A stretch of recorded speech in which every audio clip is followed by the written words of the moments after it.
এই মুহূর্তে সবকথে বড় খবর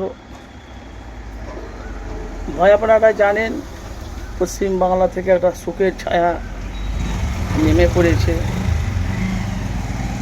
যেহেতু 2011 থেকে 2025 পর্যন্ত যেভাবে মাননীয় মুখ্যমন্ত্রী যেভাবে বাংলায় কাজ করেছিল, অনেক মানুষ তারা বিভিন্ন রকম মতামত তারা জানাচ্ছে। এখন সবাই বলছে বাংলাতে দুর্নীতি বেশি ছিল, এই জন্য বাংলার মানুষ এবার তৃণমূলকে ভোট দেয়নি। একটাই কারণ, বাংলাতে ন্যায় বিচার হচ্ছিল না, হকের বিচার হচ্ছিল না। কিন্তু মুখ্যমন্ত্রী মমতা ব্যানার্জি যেভাবে বাংলার মানুষের পাশে থেকে যেভাবে সুযোগ সুবিধা করে দিয়েছিলেন, আগামী দিনে মনে হবে কি আমার জানা নাই।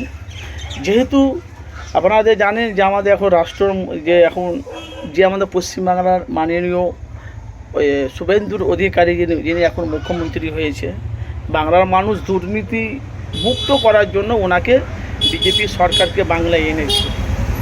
কেন সব জায়গাতে কাটমানি, সমস্ত জায়গাতে মানে বহুত দিন আপনারা জানেন যে বেশিরভাগ কাটমানি চলছিল, সেটাকে নিয়ে এখন সেটাকে করার জন্য এখন বাংলার মানুষ বিজেপিকে চেয়েছে যে না, বাংলায় এখন বিজেপি এসেছে। এখন বাংলার অনেক মানুষ বলছে তো মুখ্যমন্ত্রী মমতাই জিতে আছে, ভোটটাকে চিটিং করে তারা ভোটটাকে সিটগুলো কেড়েছে। এটা বাংলার বাংলা মানুষের কথা। কিন্তু শুভেন্দু অধিকারী যিনি মুখ্যমন্ত্রী, উনি বলেছে যে বাংলা এলাকার পরিবর্তন হবে।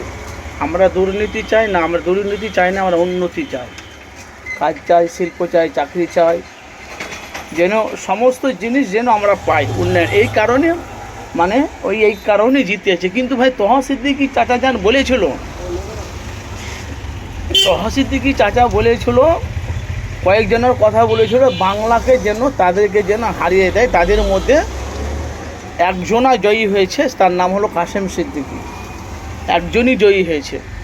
শওকত মোল্লার নাম নিশানা মিটে গেছে ভাঙড় থেকে। আরেকজনা মাতিন সাহেব, ওরও নাম নিশানা মিটে গেছে।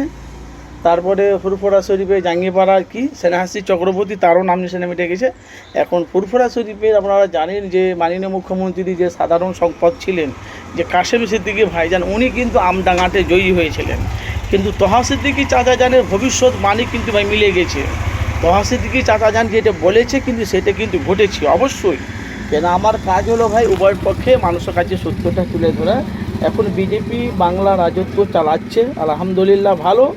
মানুষের হয়ে পাশে থেকে মানুষের হয়ে যদি কাজ করে, বাংলার মানুষ বিজেপিকে সবাই চাইবে যদি মানুষের পাশে থেকে মানুষের হয়ে যদি কাজ করে।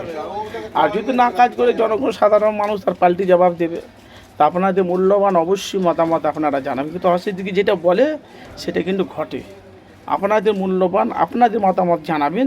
আগামী দিনে কী পরিস্থিতি হতে চলেছে অবশ্যই আপনারা যেখান থেকে আছেন অবশ্যই আপনাদের মতামত জানাবেন।